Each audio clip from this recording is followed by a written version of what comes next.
Imagine you lived on a beach your entire life. Everything you did revolved around water. Every day you swam in the water, you played. That's what you grew up with. But what if one day you woke up and the ocean was gone? You had not one drop left. What would your life be like then?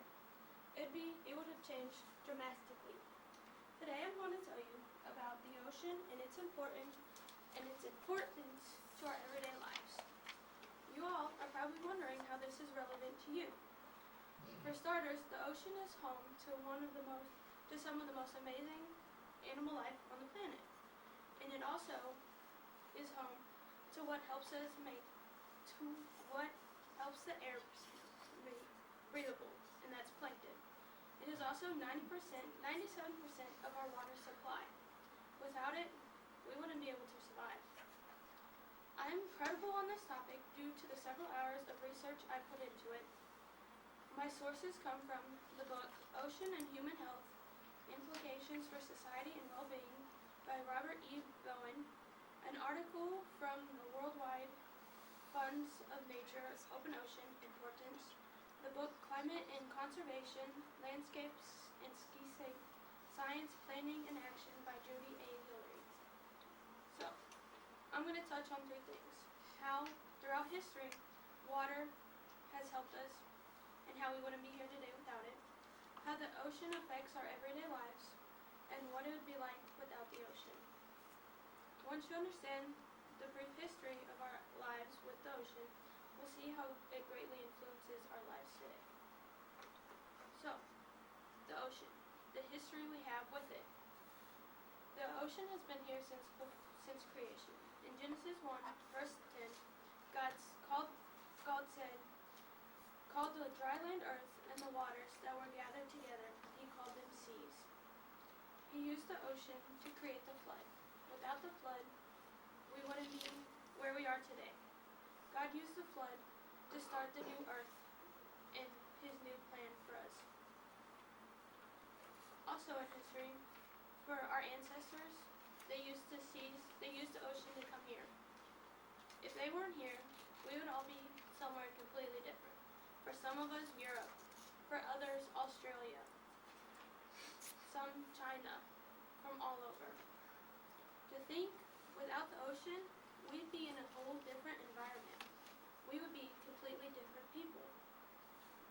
Now that you have a better understanding of water was so important through history, I will talk about how it is in our everyday lives. As you look around to your clothing and the objects around us, you can see that several of them are made from overseas. Almost all the things we use today are made in China or Africa or other places not in the U.S. And how do they get to the U.S.?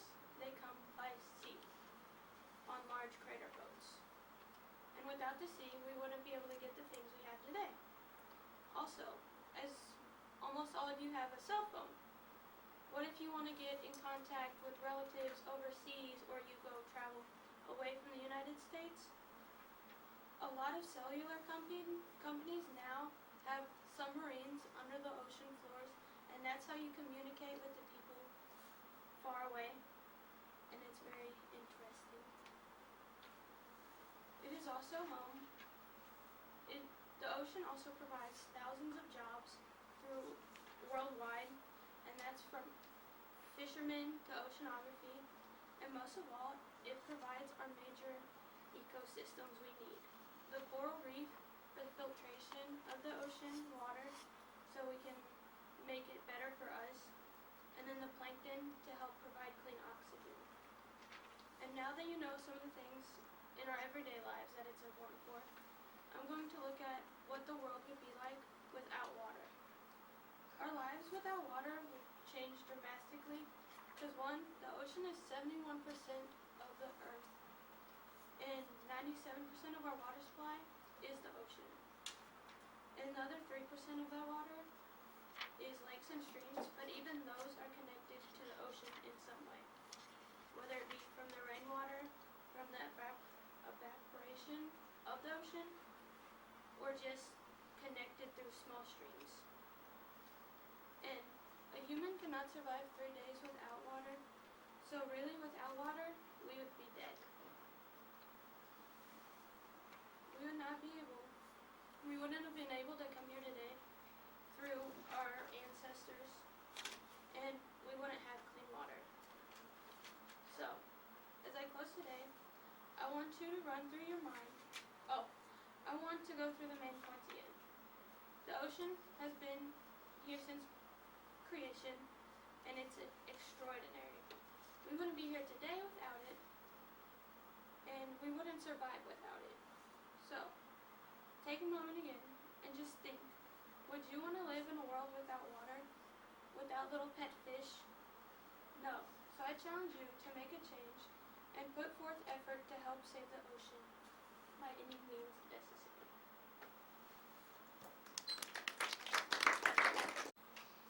Imagine that you're living in a slum district in a third world country in the continent of Africa. Every day you wake up after sleeping the night in a garbage bag. You walk down to the streets of the slum district and you sit in raw sewage for 12 hours a day as delivery trucks drive by delivering beans to the inner city, and you pick the beans that fall off of the truck and put in a bag to take to your mob boss at the end of the day in the hope that you can buy another garbage bag to sleep in at the end of that day. This story is all too true for so many young women and at-risk girls in Uganda, Africa, and all throughout the world. One of the greatest threats to human life on this planet is sex trade and human trafficking. It is the second largest crime in the entire world next to drug trade.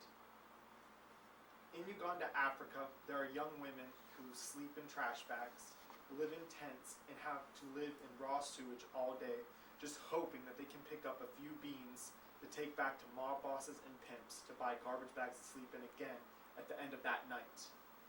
This is a devastating and awful situation. This is a serious problem. And what can we do to help?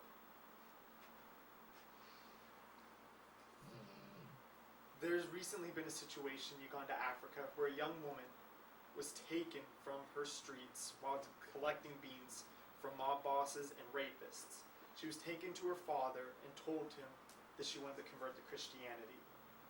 Because of this, her Islamic father shipped her to the United Arab Emirates of the Middle East to do house cleaning.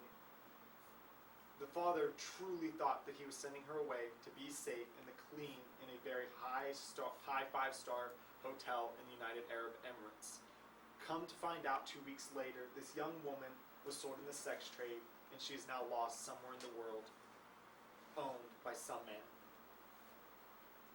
I am a board member and the director of public relations for a nonprofit known as 914 that works with at-risk and endangered women in Uganda, Africa, and Central Africa.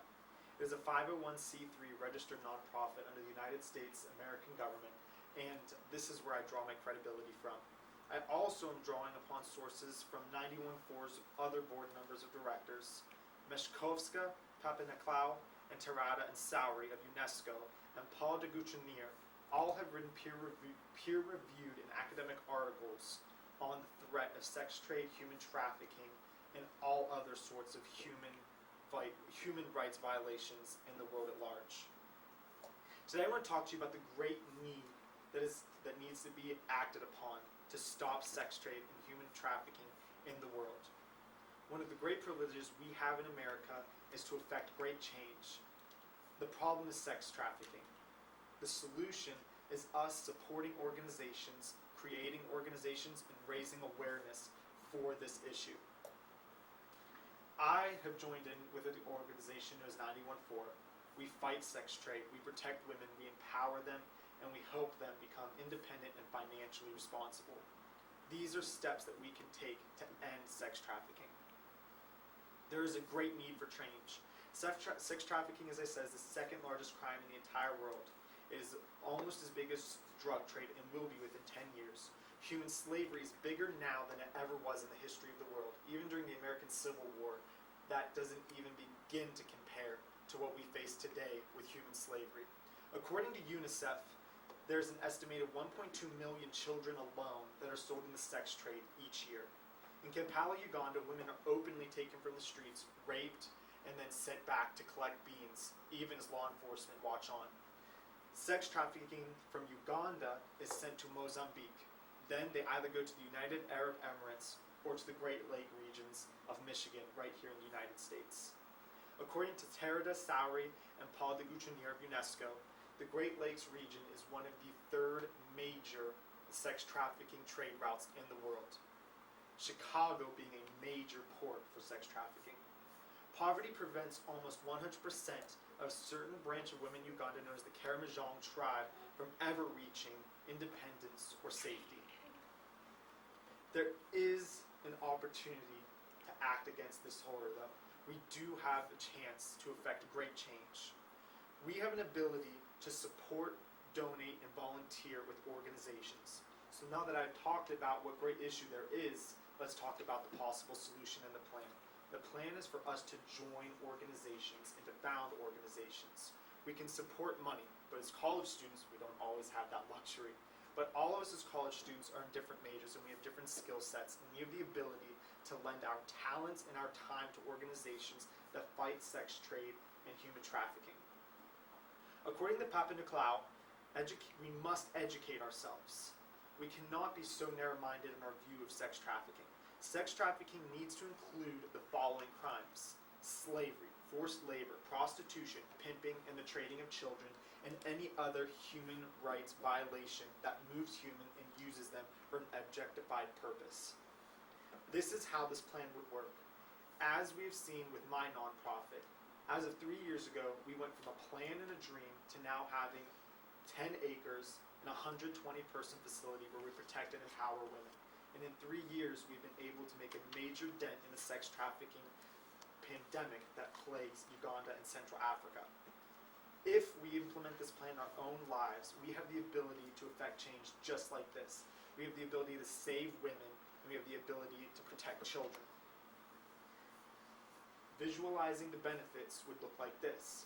91 Forest created what we call the Amakashet Project, which in Karamoja means refuge. In this refuge, we can create places for people to go if they feel that they are at risk. We can create places where people can go to get trained.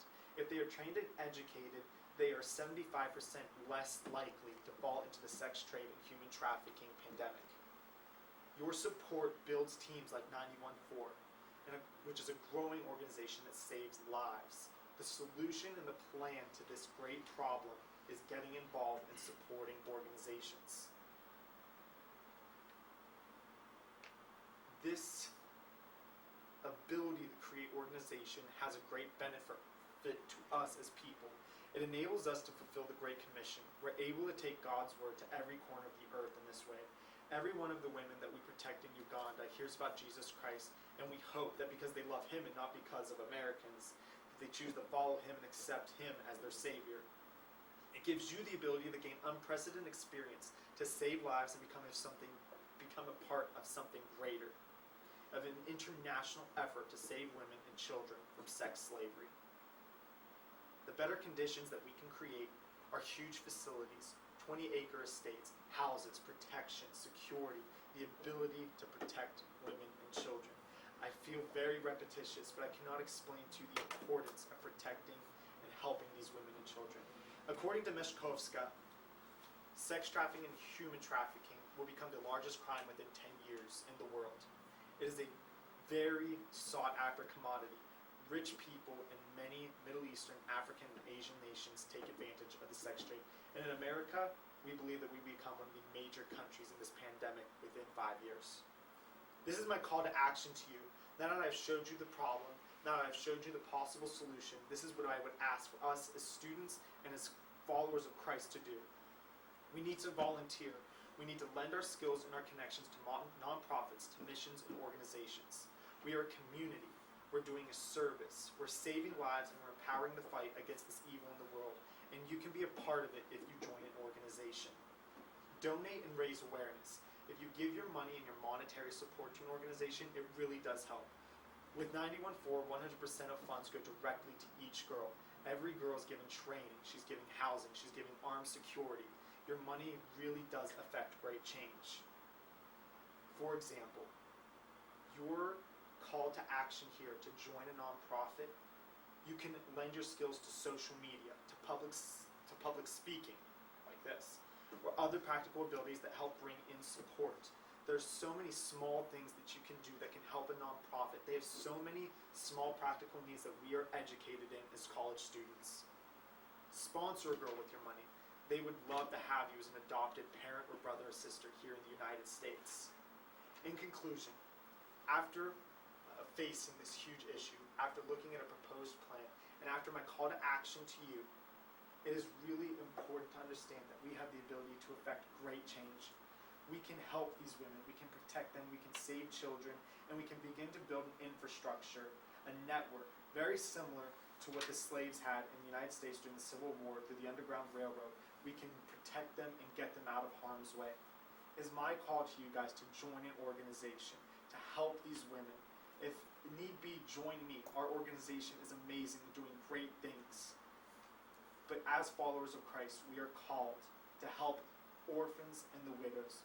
We are called to save people.